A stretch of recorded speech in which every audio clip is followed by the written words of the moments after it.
Kakinada rural MLA పంతం నానాజీ ఆధ్వర్యంలో 4వ కార్తీక వన సమారాధన మహోత్సవం ఘనంగా నిర్వహించారు. కిరణ్ కంటి ఆసుపత్రి సమీపంలోని మామిడి తోటలో ఈ కార్యక్రమాన్ని ఘనంగా ఏర్పాటు చేశారు. ఈ కార్యక్రమానికి ముఖ్య అతిథులుగా కార్మిక శాఖ మంత్రి Vasamsetti Subhash, Prathipadu MLA Varupula Satyaprabha, city MLA Vanamadi Kondababu హాజరయ్యారు. కూటమి నేతలు తమ కుటుంబ సభ్యులతో సహా వేల సంఖ్యలో పాల్గొన్నారు.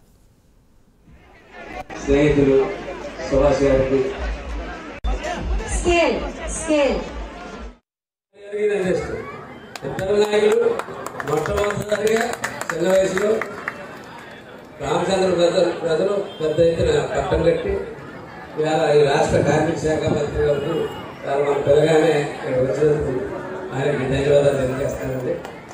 అలాగే కాలంలో సుమారు 33% లేడీస్ ఉన్నారు ఈ రిజర్వేషన్. కాబట్టి మహిళలు ముఖ్యంగా ఈ రాజకీయం మీద పూర్తి అవగాహన రావాలి. మనం వచ్చింది కాబట్టి ప్రత్యేకించి ఈ కాకినాడ జిల్లాలో వచ్చింది కాబట్టి పంతం నానాజీ గారికి సుమారు 72,000 మెజార్టీ అందించారు. అలాగే రాష్ట్ర ప్రయోజనాల నిమిత్తం ఈ ఎన్డీఏ కూటమి 3 పార్టీలు, ఇది బీజేపీ, టీడీపీ, జనసేన ఎప్పటికీ కలిసి ఉండాలి. ఒక్క ఛాన్స్ ఇవ్వండి అంటే ఒకసారి అందరూ చంద్రబాబు నాయుడు గారికి ఇద్దరు నాయకులు